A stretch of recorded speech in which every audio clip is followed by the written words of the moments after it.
Can I ask you? Sure. Yeah? Yeah. Okay. So he occupied our parts, big parts of Ukraine, part of East and Crimea. So he occupied it on 2014.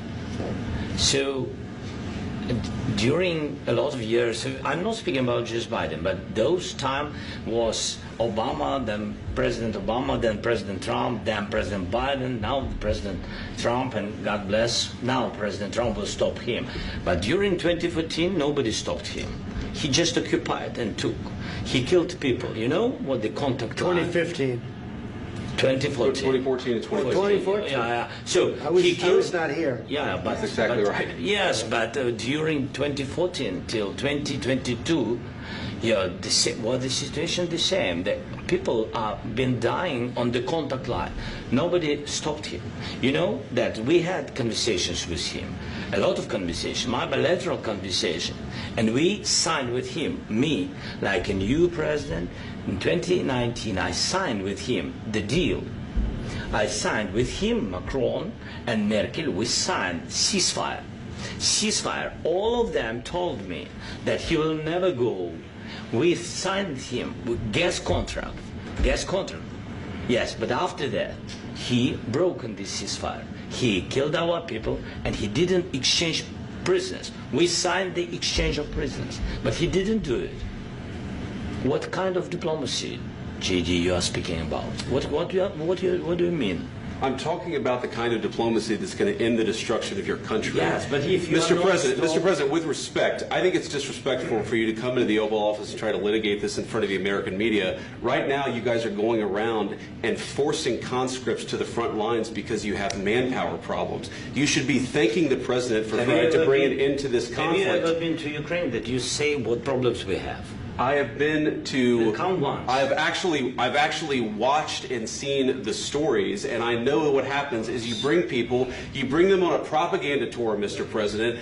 Do you disagree that you've had problems bringing people into your military? And do you think that it's respectful to come to the Oval Office of the United States of America and attack the administration that is trying to prevent the destruction of your country? A lot of questions. Let's start from the beginning. Sure. First of all, during the war, everybody has problems, even you, but you have nice ocean and don't feel now, but you will feel it in the future. God bless. You don't know that. God bless. You God bless. You will not have a war. Don't tell us what we're going to feel.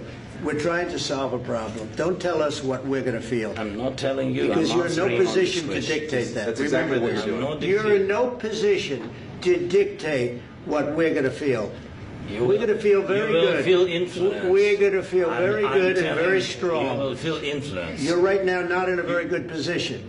You've allowed yourself to be in a very bad position, and he happens to be right about it. From the very beginning of the war. You're not in a good position. You don't have the cards right now. With us, you start having cards. Right now, you don't. You're playing cards. You're playing cards. You're gambling with the lives of millions of people. You're gambling with World War III. You're gambling with World War III. And what you're doing is very disrespectful to the country, this country, that's back to you, far more than a lot of people said they should have. Have you said thank you once? This entire meeting? No, in this entire meeting, have you said thank you? You went to Pennsylvania and campaigned for the opposition in October. Offer some words of appreciation for the United States of America and the president who's trying to save your country. Please, you think that if you will speak very loudly about the war, you can... He's not speaking loudly. He's not speaking loudly. Your country's in big trouble. Can I answer? Wait a minute. No. You've done a lot of talking. Your country is in big trouble. I know. You're not winning. You're not winning this. You have a damn good chance of coming out okay because of us. Mr. President, we are staying in our country, staying strong from the very beginning of the war. We've been alone, and we are thankful. I said thanks in this cabinet, and not only in this cabinet. We gave you, through this stupid president, $350 billion. We gave you military equipment, and your men are brave, but they had to use our military. If you didn't have our military equipment, this war would have been over in 2 weeks. In 3 days. I heard it from Putin. In 3 days. This is something maybe new. Less. In 2 weeks. Of course, yes. It's going to be a very hard thing to do business like this, I tell you.